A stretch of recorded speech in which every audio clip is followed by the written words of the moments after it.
Work मतलब कितना काम कर रहे हो तुम लोग। बच्चे जैसे ही स्टडी करने को बैठते they start saying, oh my god I have done so much of work, how much work I have done. So इसको अपन वर्क बोल सकते हैं क्या? Something very important, something that you need to keep in your mind. क्या अपन इसको work बोल सकते हैं या नहीं? According to physics, you sitting at a place and doing your studies won't be considered as work.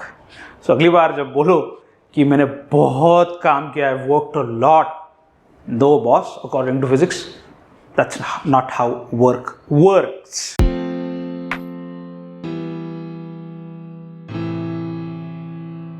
Hey learners, this is Dr. Rishi from the Learners Academy, and today we are going to dive into the world of work, energy and power. Work, energy and power is the second chapter for 10th ICSE Physics. So without losing any time, let us go ahead and see what work, energy and power is. But before we go ahead, let us talk about what we did in the previous chapter, which was force. So we saw what force was. We saw the formula for force, that is mass multiplied by acceleration. We also saw the formula for torque, which was the force multiplied by the perpendicular, the distance between the axis of rotation and the point where the force is applied. Okay, so we have force F is equal to mass multiplied by acceleration, and we have torque is equal to force multiplied by the distance between the axis of rotation and where the force is applied. We might be needing these formulas. We would be reading, at least we'd be needing these formulas for today's lessons as well. So I'm writing them here. So let's talk about work, energy and power. So the first thing that we are going to talk about is work. बहुत बढ़िया word है, work. Work मतलब कितना काम कर रहे हो तुम लोग। बच्चे जैसे ही स्टडी करने को बैठते they start saying, oh my god I've done so much of work, how much work I have done. So इसको अपन वर्क बोल सकते हैं क्या? Something very important, something that you need to keep in your mind. क्या अपन इसको work बोल सकते हैं या नहीं? According to physics, you sitting at a place and doing your studies won't be considered as work. So अगली बार जब बोलो कि मैंने बहुत काम किया है, worked a lot, no boss, according to physics that's not how work works. So let's see what work is. तो work मतलब क्या? काम करना, कोई भी चीज. So कोई भी चीज पर काम करना. Either we are doing work on something or something is doing work on the environment. दो चीजें होगी, एक होएगा अपना environment and एक होएगा the body. So either body can do work on the system or the system can do work on the body, or one body can do work on another body and another body can do work on the first body. So let's take a simple example. So मेरे पास एक car है,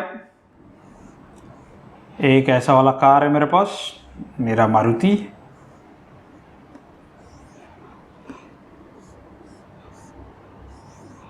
और मेरे पास मेरा दोस्त है राहुल. अभी Rahul is trying to push the car. तो राहुल भाई साहब इस कार को ऐसे पुश कर रहे हैं.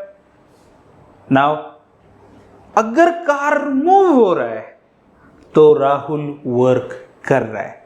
अगर कार मूव नहीं हो रहा तो राहुल वर्क नहीं कर रहा. Something very simple. So when I was parking the car, or when Rahul was parking the car, he had nicely put on the brakes and he had also put the car in gear. Now is the car going to move? Absolutely no. So that's a problem. Rahul is trying his best. He's trying to push the car as hard as he can, yet he's not able to move the car at all. Though he's feeling exhausted, still Rahul ने work नहीं किया है. Now let us take another scenario. Rahul has parked the car, but he has not put on the handbrake since he has to move the car a bit, and he has also not put it in the gear. अब क्या होगा?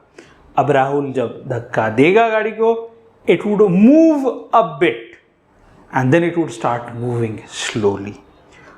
So in this condition Rahul would be doing work. जब car को push किया और car move हुआ, then it would be said that Rahul has done some work. Now, how much would this work be? So the formula is very simple. Work done is equal to the force applied multiplied by the distance. So what does this mean? Rahul ने push किया है, Rahul is applying some force. So say Rahul is applying 100 newtons of force और वो car move हुआ है से 1 meter distance से. So the work done by Rahul would be a force that is 100 newtons multiplied by 1 meter. Okay, so we would get the formula for work, that is force multiplied by displacement. भी इधर एक catch है. So by definition, work would be done when the force is applied and there is a displacement either in the direction of the work done or against the direction of the work done. However, the displacement needs to be there. So let's formally define what is work done. Work done is work is said to be done on a body when the applied force causes a motion in the body. That is, the body moves.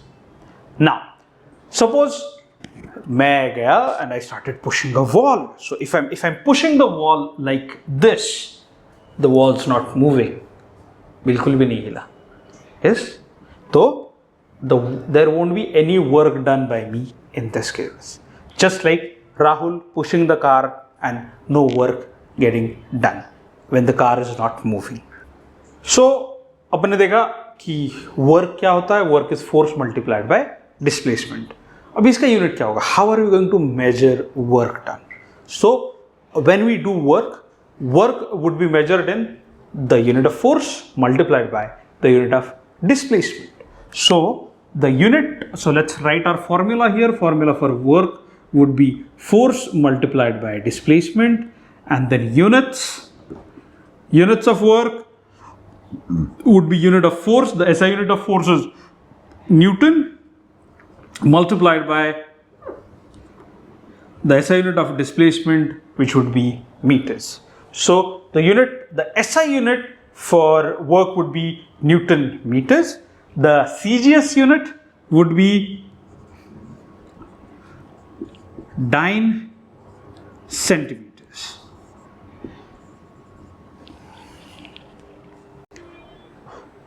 So force का unit है Newton metre, also called as joule.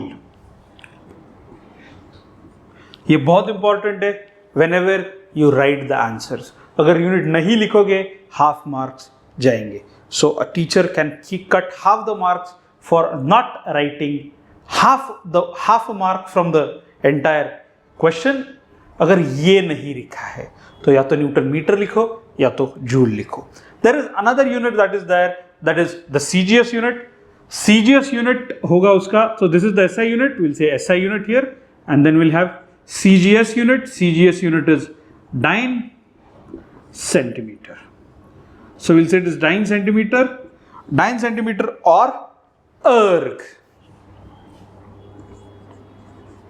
So 1 erg is equal to 1 dyne multiplied by 1 centimeter.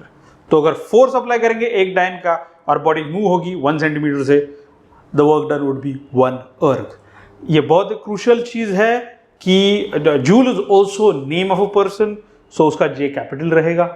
erg हमेशा ऐसे ही लिखा जाएगा, इसलिए उसका ई जो है वो स्मॉल है, डायन का डी भी स्मॉल है, सेंटीमीटर का सी भी स्मॉल है. यहाँ पर न्यूटन का एन कैपिटल है, मीटर का एम स्मॉल है. यस, सो ये एकदम फाइन ट्यूनिंग वाली चीज़ें हैं which you need to keep in your mind. ये आपका writing skill, exam writing skill काफ़ी ज़्यादा एनहांस कर देता है. ऐसा समझ में आता है कि you have studied thoroughly. Now so far we've studied that the body is like this and the force is applied in this direction, that is, and the displacement is happening in any in say this direction like this. Okay, काफी simple चीजें हैं कि the force was applied perpendicular to the body. पर ऐसा नहीं होगा तो क्या होगा? Because it's not necessary कि हर बार आप जब force apply करें तो वो perpendicular ही हो to the surface of the body. कई बार वो एंगल पे भी हो सकता है। Best example of it is when we hit a coin by a striker. Carrom खेले हो, आई होप सबने खेला रहेगा, तो आपको पता रहेगा मैं क्या बोल रहा हूँ। कुछ बंदे रहते हैं वेरी गुड कैरम प्लेयर्स, ऐसा कट शॉट मारेंगे और जो अपना कॉइन है वो जो अपना स्ट्राइकर का लाइन है वो एक साइड में रहेगा और कॉइन दूसरी साइड में मस्त एकदम चला जाएगा। So it's a very good example. यही चीज यहां पर अप्लाई होगी कि ये कैसे होता है, what happens if the force is not perpendicular. तो let us see if the force is applied at an angle, तो क्या होगा।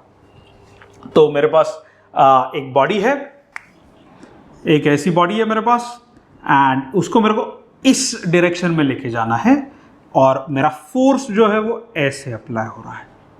तो इन दोनों में जो एंगल होगा वो बहुत इंपॉर्टेंट रहेगा, बिकॉज मेरा जो डिस्प्लेसमेंट है वो इस डायरेक्शन में है और मेरा जो एंगल है वो इस डायरेक्शन में है। अब क्या होगा, तो first thing I need to do is I need to find the component along the displacement. तो ये है मेरा थीटा। तो मेरे को क्या चाहिए कि ये जो मेरा डिस्प्लेसमेंट है इसका एक हॉरिजॉन्टल कंपोनेंट आएगा ऐसे और एक वर्टिकल कंपोनेंट आएगा ऐसे। Why? Because I am going like this.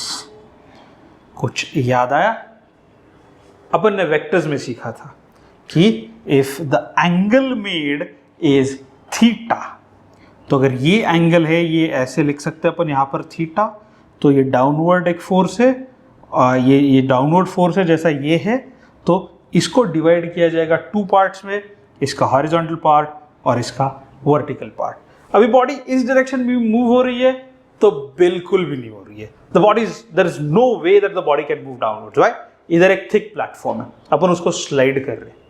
ये अपना कॉइन कंसीडर कर लो अपने कैरम का, और वो कैरम ऐसे अपन अगर पुश कर रहे हैं, ऊपर से पुश कर रहे हैं एट एन एंगल, तो वो सीधा आगे जा रहा है। Okay, it's a very crucial thing to understand कि एंगल पे पुश कर रहे हैं पर बॉडी सीरिया स्ट्रेट लाइन में जा रहा है। तो ये जो मेरा डिस्प्लेसमेंट है एस, ये डिवाइड होएगा टू पार्ट्स में। इसका जो हॉरिजॉन्टल कंपोनेंट होगा वो होगा एस कॉस थीटा, और जो मेरा वर्टिकल कंपोनेंट होगा वो होगा एस साइन थीटा। ओके, तो अगर वर्टिकली नीचे जा रहा है तो वो साइन थीटा है और हॉरिजॉन्टली जा रहा है तो वो कॉस थीटा है। तो ये डायरेक्शन में मेरा डिस्प्लेसमेंट कितना हो गया फिर? It is going to be cos theta. So guys अभी देखते हैं कि जब एंगल पे फोर्स, मेरा डिस्प्लेसमेंट जो है वो अगर एक एंगल पे है तो क्या होगा। ओके, मेरा फोर्स वर्टिकल है, मेरा डिस्प्लेसमेंट है वो एक एंगल पे। Let us consider easy example. एक ऐसा प्लेन है,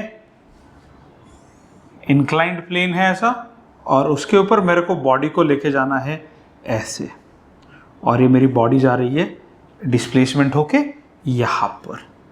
तो ये जो है मेरा डिस्प्लेसमेंट है s, और मेरा जो फोर्स है वो होगा इस डायरेक्शन में।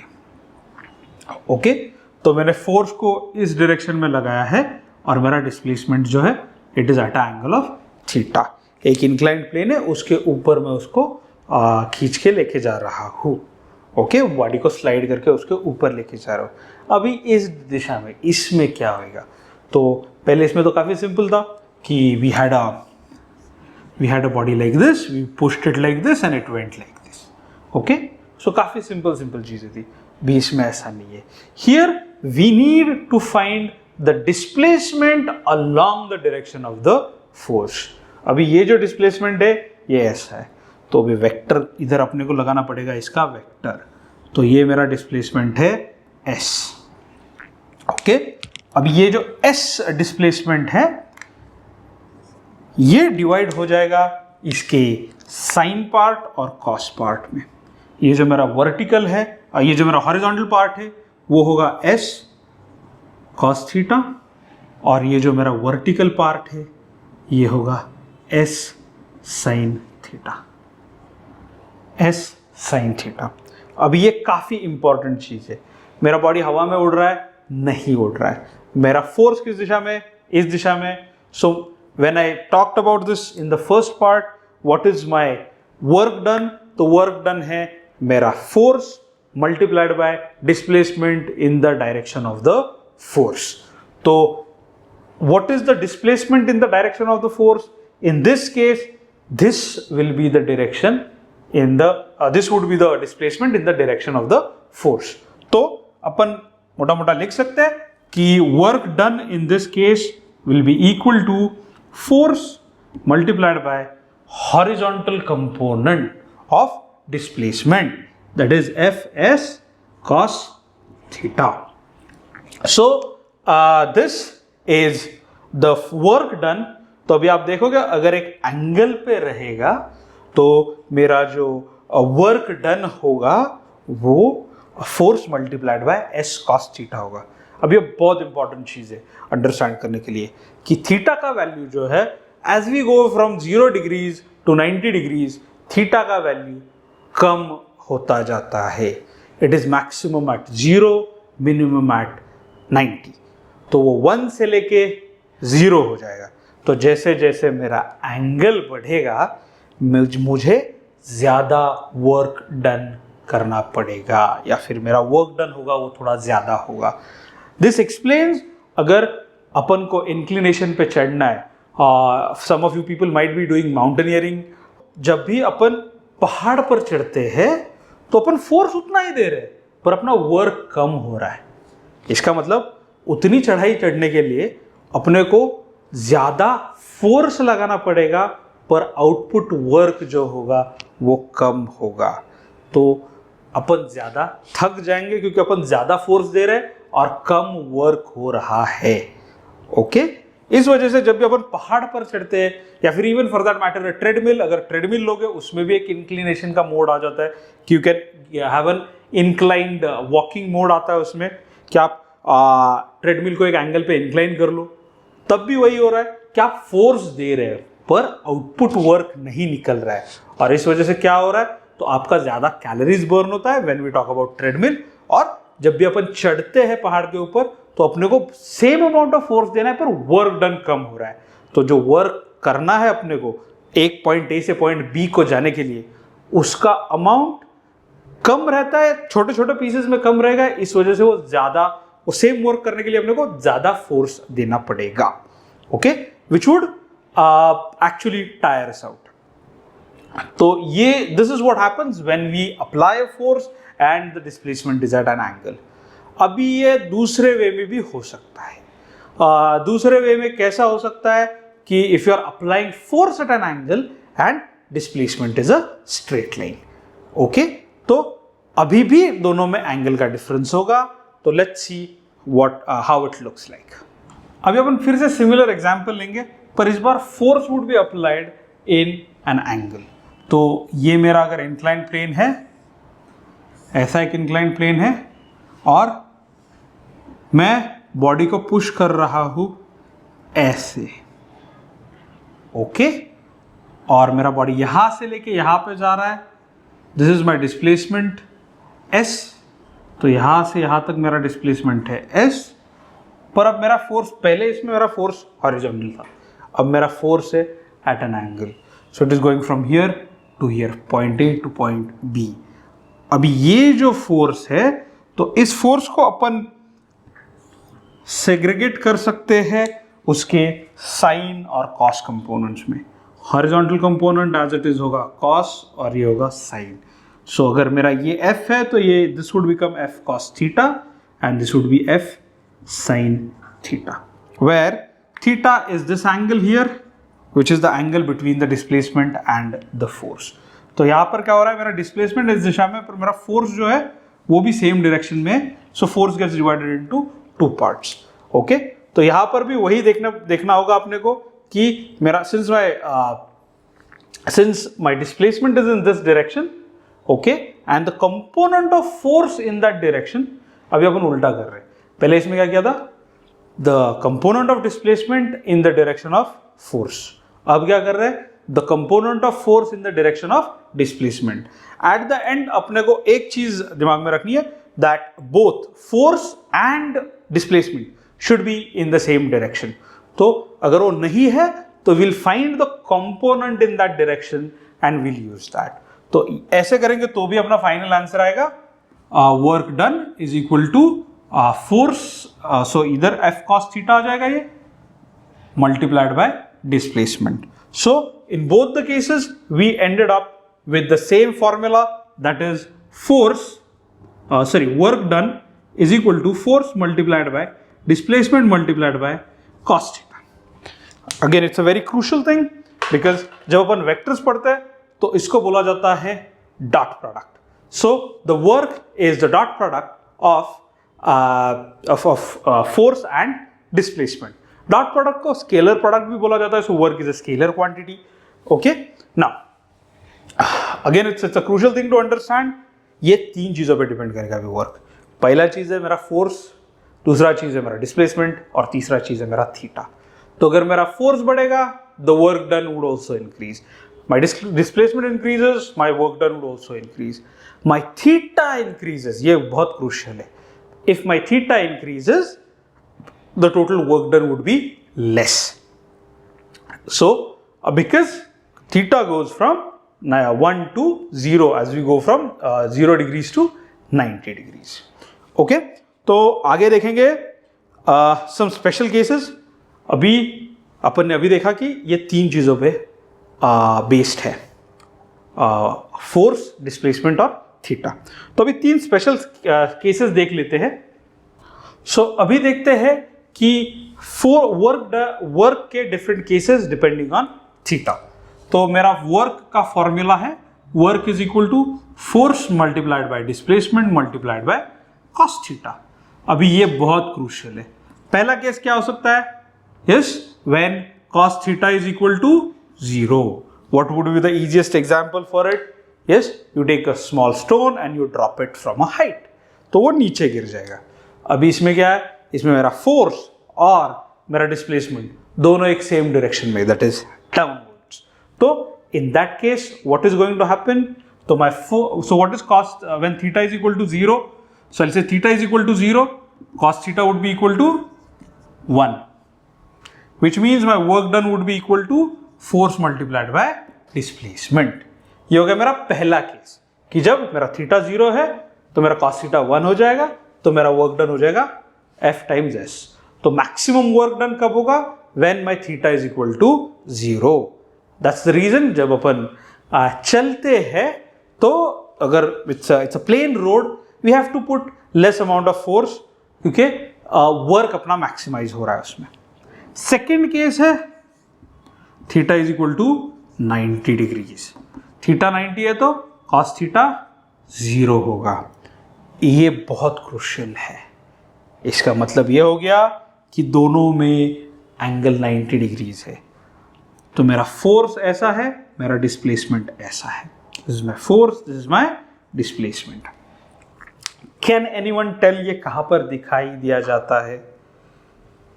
पिछले चैप्टर में अपन ने सीखा था, when we did that circular motion वाला थिंग, इफ यू रिमेंबर, चीजें गोल गोल घूम रही थी। Yes, so this is the radius, this is the direction of motion, और this is the displacement. Okay, वो सेंट्रीपिटल सेंट्रीफ्यूगल वाला पार्ट किया था उसमें। तो यहाँ पर since the angle between them is 90 degrees, the work done is 0. ये one of the most important चीज है, because इसी की वजह से the moon doesn't come and hit earth, because the displacement of moon is perpendicular to the radius that is joining the earth and the moon. तो मेरा जो centripetal force है उसको परपेंडिकुलर है मून का डायरेक्शन, इस वजह से मून घूम घूम कर अर्थ पर आकर हिट नहीं करेगा। Second example is electrons whirling around hydrogen atom. Niels Bohr ने सबसे बड़ा पंगा निकाला था। ये सबसे बड़ा प्रॉब्लम था थॉमसन के मॉडल के साथ। घूम रही है चीजें, इलेक्ट्रॉन्स घूम रहे हैं, पर वो आकर हिट क्यों नहीं करते न्यूक्लियस को? क्यों नहीं करते? Because they are not doing any work, they are going in circles which makes them perpendicular. That's why Niels Bohr का जो एटॉमिक मॉडल था, it became so famous and it gave a proper explanation of why the electrons were not whirling and forming a whirlpool and forming a spiral and coming down and hitting the atom. अभी तो ये हो गया second case. तो second case में मेरा, तो second case का देखेंगे अपन. तो सेकेंड केस में मेरा work done would be force times displacement times 0, so that would be equal to 0. Okay. तो थर्ड केस क्या होगा? When my theta is equal to 180 degrees. अगर मेरा थीटा 180 है तो मेरा कॉस थीटा होगा -1. अभी ये थोड़ा सा ट्रिकी है.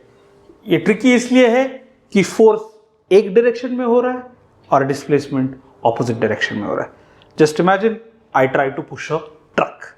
मैं ट्रक को पुश कर रहा हूं और ट्रक में एक ड्राइवर है जो गाड़ी चला रहा है and I am getting pushed backwards. तो ये कंडीशन में the work done by me would be negative. तो नेगेटिव कैसे होएगा? तो it would be so work done in this case would be F multiplied by S multiplied by -1, so that would be equal to -F dot S. Okay, तो जितना भी force मैं लगा रहा हूँ multiplied by the displacement that I am getting, that is backwards. Okay, ये cases बहुत important है when it comes to exams. They would always ask you an example of these special cases. They might come in fill in the blanks, they might come in MCQs. So please make sure that you thoroughly do these because one of them has a very high probability of coming. तीन ही चीजें तो याद रखने में ज़्यादा मुश्किल तो होगी नहीं. When theta is equal to 0, when theta is equal to 90 and when theta is equal to 180 degrees. Okay? अभी अपन देखेंगे what would be the work done under the force of gravity. तो अगर ये मेरा horizontal distance horizontal है, मेरा ground है और एक body है जो एक height पर है h और वो यहाँ से यहाँ गिर रहा है. तो ये height है h. ओके, तो वो उसका मास है m और वो यहाँ से मैंने छोड़ दिया उसको और वो नीचे गिर गया.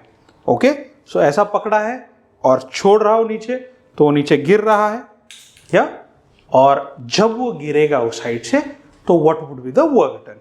तो let us see what happens here. तो मेरा पहली चीज जो है वो है force. Let me calculate the force. Force क्या होगा इस कंडीशन में? Force would be mass of the body multiplied by acceleration due to gravity. तो इधर एक्सेलरेशन ड्यू टू ग्रेविटी है इसलिए मैं यूज करूंगा g, और फिर आएगा मेरा height. So my work done would be force multiplied by the displacement. In this case मेरा डिस्प्लेसमेंट है h, so I get force multiplied bye so effectively it would be mgh.